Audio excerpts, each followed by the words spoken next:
नमस्कार दोस्तों, आप सुन रहे हैं पहलवानों से जुड़े अनसुने किस्से।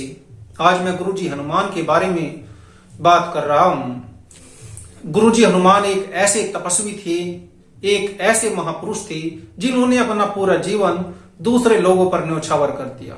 भारतीय कुश्ती को चार चांद लगाने में उन्होंने कोई कसर नहीं छोड़ी थी।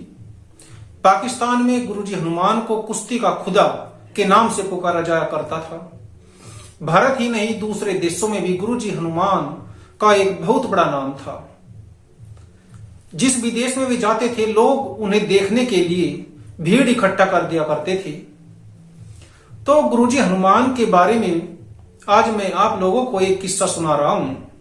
एक बार की बात है, गुरुजी हनुमान का अखाड़ा लगातार बुलंदियां छूता जा रहा था।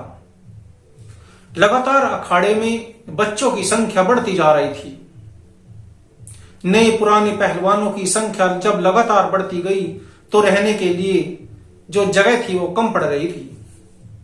गुरुजी हनुमान के अखाड़े के सामने ही एक खाली जगह पड़ी थी जहां पर अब मस्जिद बनी हुई है। तो कई लोगों ने गुरुजी हनुमान को कहा कि जी इस जगह को घेर लो। तो गुरुजी हनुमान ने मना कर दिया कि नहीं, बढ़ती पहलवानों की संख्या के कारण लगातार जो जगह कम पड़ रही थी उसका हल गुरुजी हनुमान ने निकाल लिया। गुरुजी हनुमान का कद ही इतना बड़ा था। गुरुजी हनुमान के कहने पर आसपास के मंदिरों के गेट खोल दिए गए पहलवानों के लिए। यहां तक ही नहीं, जामा मस्जिद का गेट भी गुरुजी हनुमान के कहने पर खोल दिया गया था पहलवानों के लिए। दिन में पहलवान गुरु हनुमान अखाड़े में अभ्यास किया करते थे और रात को आसपास के मंदिरों और जामा मस्जिद में जाकर के सो जाया करते। ना तो मंदिरों में सोने वाले पहलवानों से यह पूछा जाता था कि तुम हिंदू हो या मुसलमान, और ना ही जामा मस्जिद के अंदर सोने वाले जो रहने वाले पहलवान थे, ना उनसे यह पूछा जाता था कि तुम हिंदू हो या मुसलमान। जामा मस्जिद में सोने वाले पहलवान हो या मंदिरों में सोने वाले पहलवान, उन सब की एक ही जाति हुआ करती थी और वो थी पहलवान। तो गुरुजी हनुमान का जो कद था वो इतना बड़ा था कि सभी चीजें उनके सामने छोटी पड़ जाती थी। वे हमेशा एक तरह से समाज को जोड़ने में विश्वास करते थे। लगातार उनके जो शिष्य थे उन्होंने देश के लिए मेडल जीत करके दिए, विदेशों में तिरंगे झंडे का जो सम्मान था वो दिलाया।